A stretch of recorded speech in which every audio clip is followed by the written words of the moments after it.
أعوذ بالله السميع العليم من الشيطان الرجيم. بسم الله الرحمن الرحيم. الصلاة والسلام على رسول الله وأهله وأصحابه وأزواجه. أما بعد.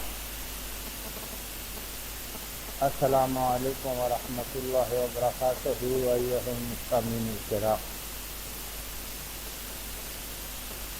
ہم کل زید بن حارثہ کی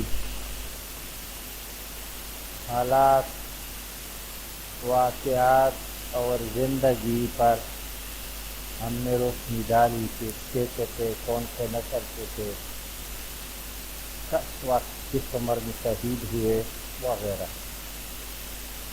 آج انشاءاللہ ہم جعفر ابن ابی طالب کے بارے میں ان کا احوال سنائیں گے. جعفر بن ابی طالب بن عبد المطلب بن ہاشم، جیسا کہ سب جانتے ہیں، نبی صلی اللہ علیہ وسلم کے چچا بھائی تھے. وہ اپنے بھائی علی سے عمر میں 10 سال بڑے تھے، اور ان کے بھائی عقیل عمر میں ان سے 10 سال بڑے تھے. عقیل بھی ان کا بھائی تھا. علی، جعفر اور عقیل اور طالب، اور ان سے 10 سال بڑے تھے طالب بھی تھا ان کا ایک بھائی. عمر میں عقیل سے بھی 10 سال بڑے تھے. جعفر کا شمار قدیم ترین مسلمانوں میں ہوتا ہے، یعنی پہلے مسلمانوں، جہاں پہلے مسلمان ہوئے پہلے اس میں ہوتا ہے.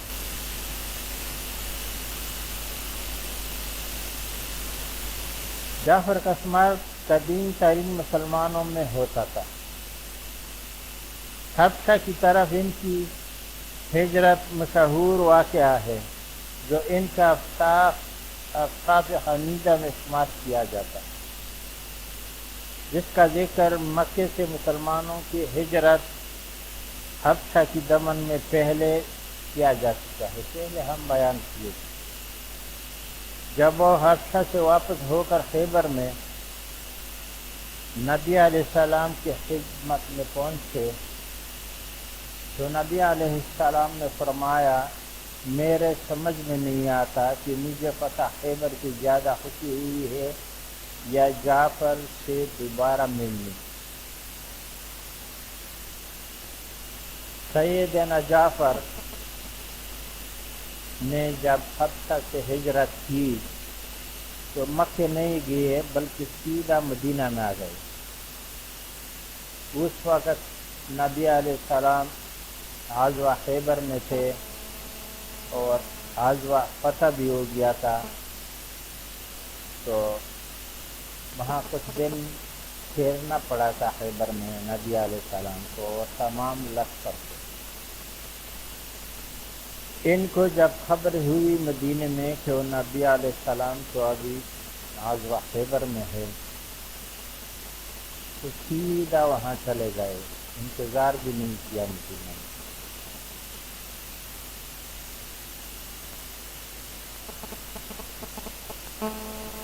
مطلب ہے کہ جب اس سے ملنے آئے تو آپ نے اٹھ کر انہیں گلے لگایا نبی علیہ السلام نے، اور ان کی پیشانی پر بوسہ دیا.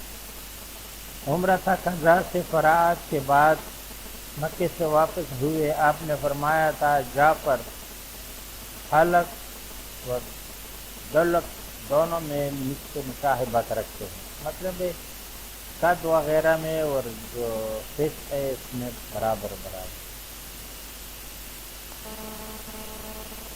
جیسا کہ پہلے بیان کیا جا چکا ہے، جعفر کی زبان مبارک سے یہ جملہ سن کر بہت خوش ہوئے تھے جب نبی علیہ السلام کی منہ سے یہ سنی.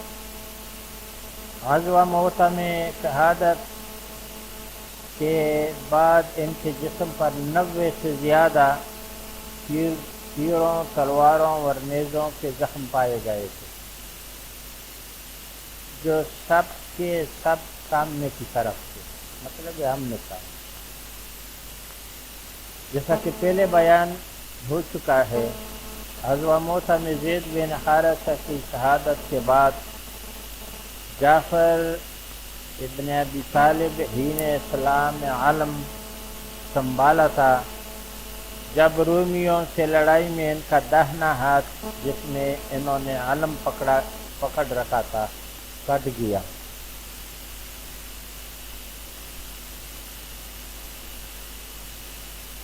کٹ جانے کے بعد انہوں نے بازو جوڑ کر اسے پھر انہوں نے علم اپنے بائیں ہاتھ میں لے لیا، سنبھال کر لیا اور اس پر گرفت اس وقت تک نہیں چھوڑی جب تک کہ کسی موذی رومی نے ان کے جسم کے 2 ٹکڑے نہ کرائے۔ آخر زخمی ہو گیا تھا اور زخمیوں کے درد، پھر رومیوں کی یلغار، ان کے جسم کے 2 ٹکڑے ہو گئے تھے، اتنا زور زور سے تلواروں سے ان پر وار کیے۔ جب ان کے قتل کی خبر نبی علیہ السلام کو ہوئی تو اپنے ان شہیدوں کی صفت اول میں سے پھیرایا۔ حدیث نبوی پہلے بیان کی جا چکی ہے کہ جس سے ظاہر ہوتا ہے کہ اللہ تعالیٰ نے جعفر بن ابی طالب کو ان کے باریدہ بازوؤں کی جگہ پر پرندوں کی طرح 2 بازو عنایت فرمائے۔ عطا کردہ 2 بازو ہی کی وجہ سے اب وہ جنت میں جہاں چاہے اڑتے پھرتے ہیں۔ اللہ تعالیٰ کے اس عطا کردہ 2 بازوؤں ہی کی وجہ سے نبی علیہ السلام نے انہیں ذو الجناحین فرمایا، یعنی 2 پروں والے۔ یہی وجہ ہے کہ ان کے نام کے آخر میں جیسا کہ پہلے بیان ہو چکا ہے لفظ سیار کا بھی اضافہ کیا جاتا ہے۔ بخاری رحمۃ اللہ علیہ فرماتے ہیں کہ ابن عمر جب جعفر کے بیٹے عبداللہ بن جعفر سے ملتے تھے تو انہیں ہمیشہ ابن ذو الجناحین ہی کر کے سلام کرتے تھے، فرما کر کے کہہ کر کے سلام کرتے تھے۔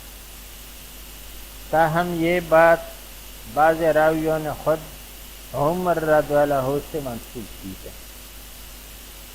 در حقیقت اس سلسلے میں وہی بات صحیح ہے جو صحیح بخاری میں درج ہے۔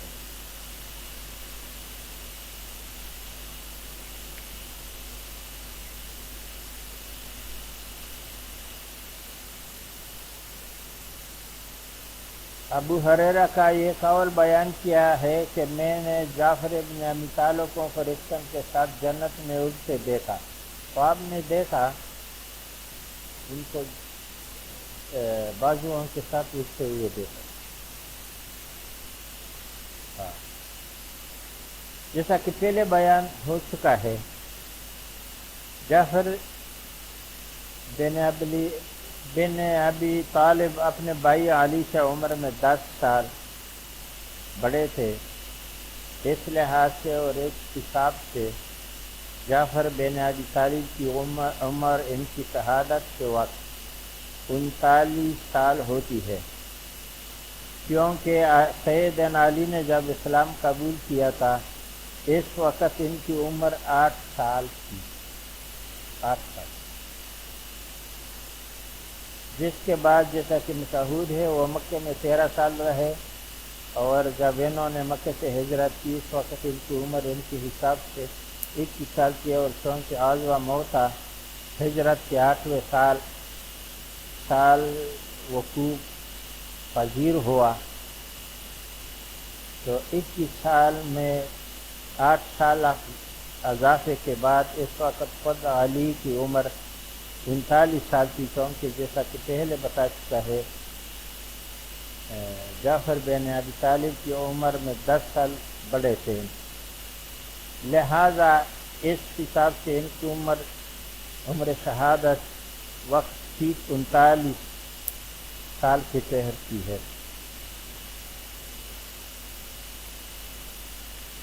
عبداللہ بن رواحہ بن صوبلہ بن عمری القیس بن عمرو بن عمری القیس الاکبر بن مالک بن عربن بن لاغر بن صوبلہ بن کعب بن حضرت بن حارث بن حضرت ابو محمد عمومہ ابن رواحہ کے نام سے یاد کیے جاتے، یہ انصاری تھے۔ عبداللہ بن رواحہ یہ مہاجر نہیں تھے، انصاری تھے۔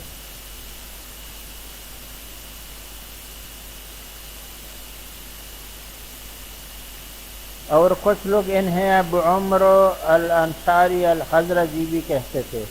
نعمان بن بشر کے ماموں اور عمنہ بنت رواحہ کے بھائی تھے۔ ان کا شمار بھی قدیم ترین اسلام و ایمان لانے والوں میں سے ہوتا ہے۔ باعث عقبہ میں شریک اور بنی حارثہ بن حضرت کے نصیبوں میں سے تھے۔ سردار، نصیب بولتے ہیں سردار۔ انہوں نے بدر، احد، غزوہ خندق، حدیبہ اور غزوہ خیبر میں بھی شرکت کی تھی،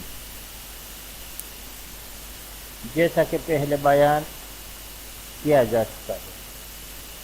وہی تھے جو عمر القضاء کی ادائیگی کے موقع پر حضرت کے مکے میں داخلے کے وقت آپ کی سواری کے بعد یا رکاب سامنے ہوئے آپ کے ساتھ چل رہے تھے۔ یہ جو یہاں پر غزوہ خیبر کی بات کر رہے ہیں، یہ بھی اسی میں سے تھا۔ اور پکار کر کہتے تھے، اے اولاد مشرکین۔ جب نبی علیہ السلام کا اونٹنی کا رسی پکڑ کر کے پیدل جا رہے تھے، نبی علیہ السلام اونٹنی پر سوار تھے اور ساتھ میں اشعار بھی کہہ رہے تھے، تو یہ کہتے جاتے تھے، اے اولاد مشرکین، ایک طرف ہٹ کر رسول اللہ صلی اللہ علیہ وسلم کے لیے رستہ خالی کر دو۔ وہ اس کے علاوہ رسول اللہ صلی اللہ علیہ وسلم کے مداح، توحید الہوندی اور آپ کے نبوت کا اعلان بھی بصورت اشعار فی البدیہ کرتے جاتے تھے۔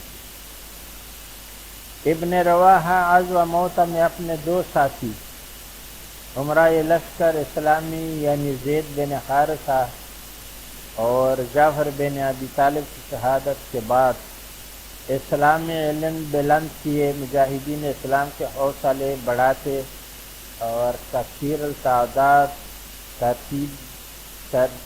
تربیت یافتہ رومی لشکر کے مقابلے میں پرستاران حق کی مثالی شجاعت کا مظاہرہ کرتے ہوئے شہید ہو گئے، جس کا اعلان خود رسول صلی اللہ علیہ وسلم نے اپنی زبان مبارک سے فرماتے ہوئے بھی یہ ارشاد فرمایا کہ وہ دخل جنت ہو کے زندگی میں آپ سے جدا ہوئے، یعنی وہ آپ یہاں سے اس لیے مجھ سے جدا ہو گئے کہ جنت کے لیے سیدھا جنت میں داخل کیے گئے۔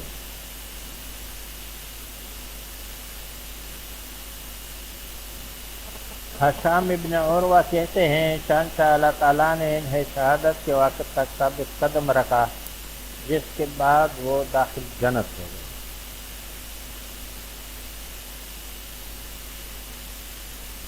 ثابت اور عبد الرحمن بن ابی لیلہ کے حوالے سے بیان کرتے ہیں کہ ایک روز رسول اللہ صلی اللہ علیہ وسلم مسجد نبوی میں حاضرین سے مخاطب تھے۔ اسی دوران آپ نے ان لوگوں سے جو کھڑے ہوئے تھے فرمایا، بیٹھ جاؤ۔ تو وہ لوگ فوراً بیٹھ گئے، لیکن اس کے ساتھ ہی یعنی آپ کا یہ حکم سنتے ہی عبداللہ بن رواحہ بھی جو مسجد سے الگ ایک جگہ کھڑے تھے، آپ کا خطبہ سن رہے تھے، بیٹھ گئے۔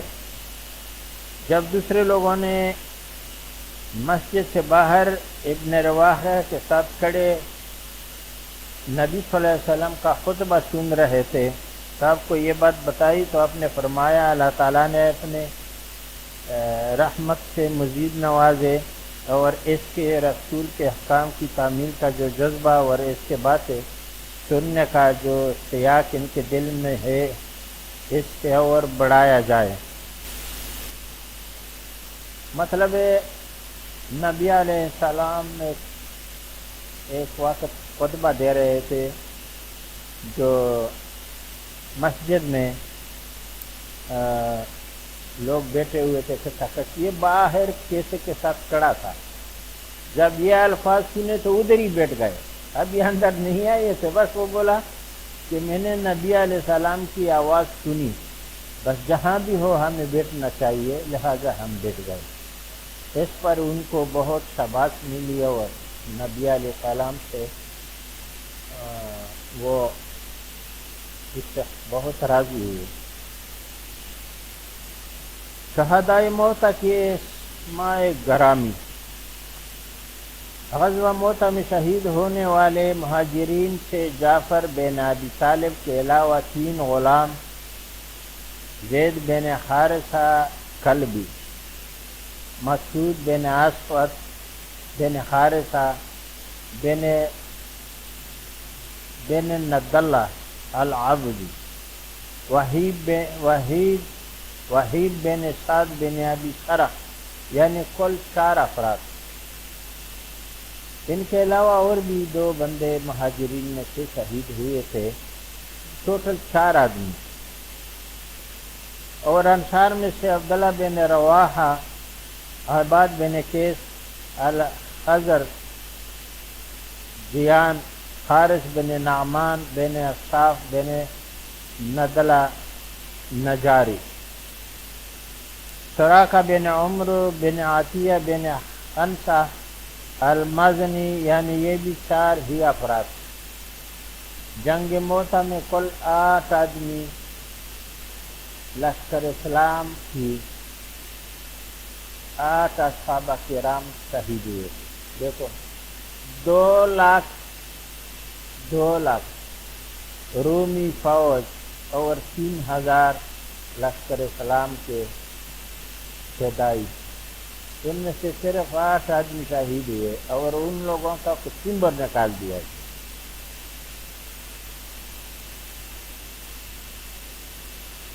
ابن ہشام کی زبانی ابن شہاب ظاہری کے بیان کردہ اس بات سے درست تصدیق کر لی جاتی ہے، تب بھی شہدائے موتا کی مجموعی تعداد 12 افراد سے تجاوز نہیں کرتی ہے۔ کچھ لوگ 12 بھی بتاتے ہیں لیکن یہ صحیح نہیں ہے اور کچھ کم اور معمولی بات نہیں ہے۔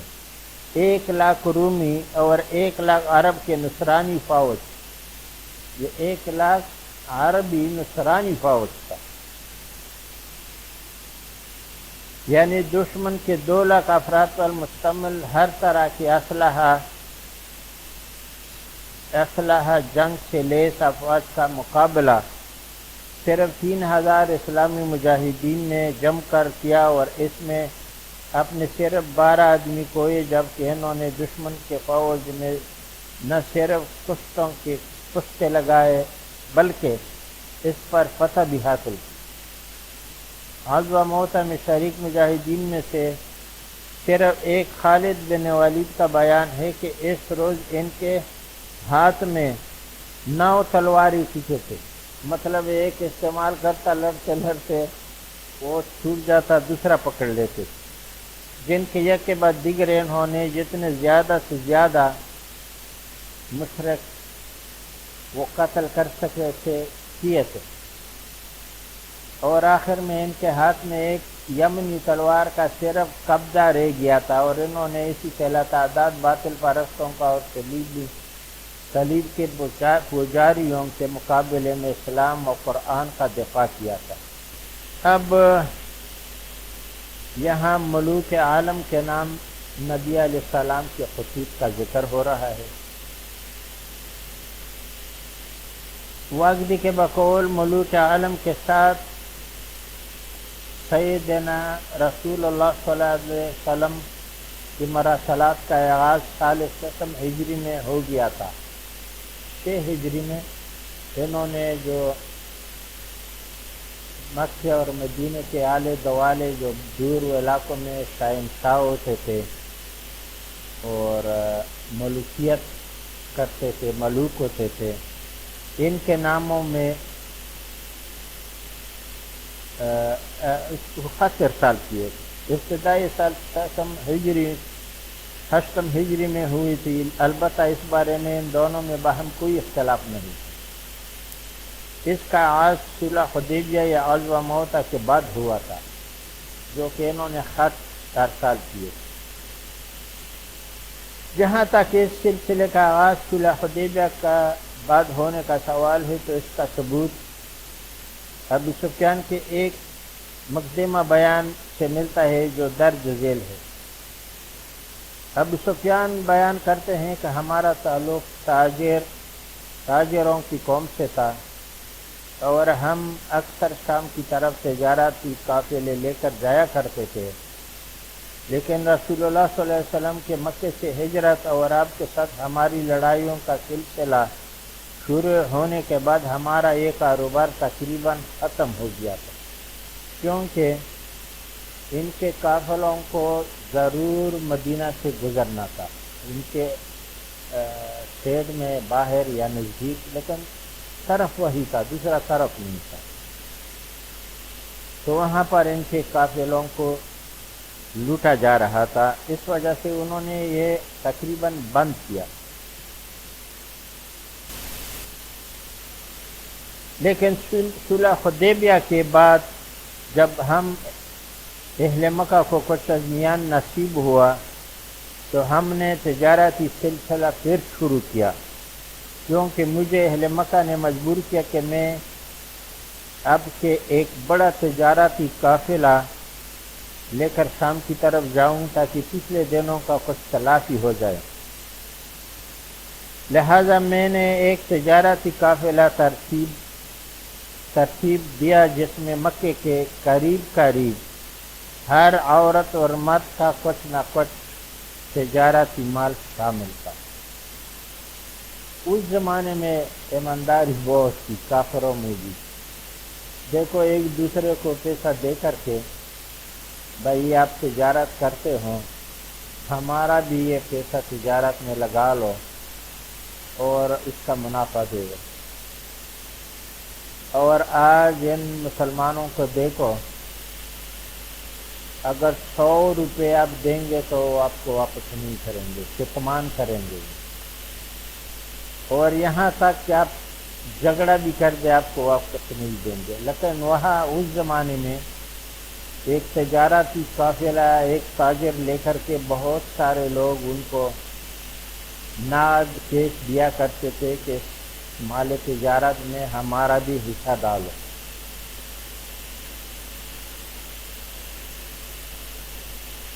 میں یہ قافلہ لے کے سربراہ کی حیثیت سے شام کی طرف سفر کر رہا تھا تو فلسطین کے علاقے غزہ جو ابھی اس میں جھگڑا بھی ہو رہا ہے پہنچ کر مجھے معلوم ہوا کہ روم کا شہنشاہ ہرقل یروشلم کی زیارت اور وہاں نصرانیوں کے عظیم کلیسا کے لیے صحائف لے کر بیت المقدس آیا ہوا۔ یہ فلسطین کا علاقہ بھی پہلے شام میں تھا، یہ تو بعد میں انگریزوں نے تقسیم در تقسیم کیا۔ تمام فلسطین بھی شام میں ہی تھا، اردن بھی شام کا حصہ تھا، اور لبنان بھی شام کا ہی حصہ تھا۔ ان ظالموں نے سلطانیہ عثمانیہ کا جو خاتمہ ہوا، یہ جو ترکوں کا، ایک سلطنت عثمان رضی اللہ کا تھا، عثمان بن عفان خلیفہ کا تھا سلطنت، ایک یہ ترکوں کی سلطنت تھی جو بہت ظالم تھی اور طرفداریوں والا تھی اور لوٹ مار والی سلطنت تھی۔ اس لیے کمزور ہوتے اور کچھ کفاروں نے یہود اور نصرانیوں نے مل کے اس کو گرایا۔ تو بعد میں شام کی اتنے بڑے ملک کے ٹکڑے ٹکڑے کر دیے انہوں، بیچ میں اسرائیل بنا جو اب پورے مسلمانوں کے لیے درد خیر بنا ہوا، اور تمام فلسطین کے لوگ مقبوضہ ہو گئے۔ مجھے بھی یہ معلوم ہوا کہ یہ وہم ہو گیا کہ اس کے شامی مقبوضات پر اطراف سے دیکھ کے البتہ لوگ حملہ آور ہونے والے ہیں۔ اس سلسلے میں جب اس نے اپنے دانشور مصاحبین سے مشورہ کیا تو وہ بولے کہ ایسے لوگ صرف یہودی ہو سکتے ہیں، اس لیے انہیں چن چن کر کے قتل کر دیا جائے۔ یہ ہرقل نے کہا تھا کہ وہاں آئے تھے بیت المقدس میں، وہ تو عیسائی تھا، تو یہاں بڑا لوٹا لاٹ اور چوری وغیرہ ڈکیتی ہو رہی تھے۔ انہوں نے لوگوں سے مشورہ کیا کہ یہاں کون سے ایسے لوگ ہیں جو یہ کام کرتے ہیں، لوٹ مار ڈکیتی اور مار پیٹ، تو انہوں نے کہا کہ یہ یہودی کر رہے ہیں۔ پھر انہوں نے چن چن کے قتل کر دیا اور وہاں سے بھگا دیا۔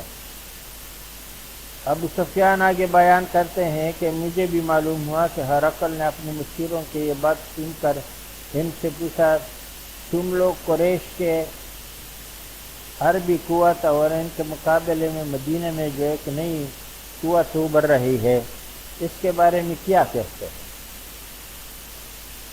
ابو سفیان سے بھی ہرقل کے مشیروں نے یہ بات معلوم کی کہ آپ کے وہاں بھی ایک نبی مبعوث ہوا ہے جو دعوت کرتا ہے نبوت کا۔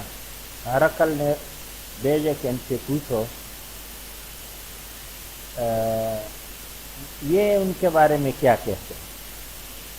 اس سوال کے جواب میں ہرقل کے مشیروں نے یہ دیا کہ قوم قریش اور مدینے کی نئی قیادت تو باہم مذہبی مناقشات میں الجھی ہوئی ہے۔ ہرقل کو ان کے مشیروں نے یہ بات بتائی کہ فی الحال ہمیں مدینے میں اٹھنے والے دعوت نبوت والے کی اور ان کے لشکر سے ہمیں خوف نہیں ہے، کیونکہ وہ آپس میں الجھے ہوئے ہیں۔ دیکھو جہاں بھی ابھی مسلمان جیسے آپس میں الجھے ہوئے ہیں تو کفار کتنے خوش ہیں، ایک ایک کی طرف کھڑا ہوتا ہے، دوسرا دوسرے کی طرف، اور کہتے ہیں کہ مارو اور ہم سے اسلحہ حاری ہے۔ قتل بھی یہ ہو رہے ہیں، مال زار نقد بھی ان سے جا رہا ہے۔ یہ حال ابھی بھی ہے مسلمانوں میں۔ اللہ تعالیٰ ان میں اتفاق پیدا کرے، خیر و برکت لائے ان ساروں میں۔ لیکن ہرقل نے انہیں مدینے کے ایک نئی اسلامی قوت کی طرف توجہ دلائی تو اس وقت کے مشرکین مکہ کے اور خیبر وغیرہ کے یہودیوں کے پے در پہ شکست دیتی چلی آ رہی تھی، تو ہرقل کے مشیر بھی سوچ میں پڑ گئے۔ ہرقل نے کہا کہ میں تو روز سنتا ہوں کہ یہ جو رسالت کا نبی دعویٰ ہے یہ وہاں قریشوں سے بھی لڑتا ہے، وہ بھی رام کر دیے انہوں نے، اور یہودیوں کو بھی شکست در شکست دے رہا ہے۔ ایسا نہ ہو کہ کل ہماری طرف ان کا سوچ بدل جائے۔ تو مشیروں نے کہا، فوراً کہا، بتایا ایسے قریش مکہ کا ایک معزز شخص جو ایک بڑا تجارتی قافلہ شام لیے شام کی طرف جا رہا ہے، جو اس نئی ابھرتی ہوئے اسلامی قوت کے بارے میں صحیح معلومات بہم پہنچا سکتے ہیں۔ ابو سفیان کہتے ہیں کہ ہرقل نے اپنے مشیروں کے اس مشورے کو شاید سمجھ کر مجھے طلب کیا، اور ابتدائی تعارف کے بعد مجھ سے سوالات کی۔ جب میری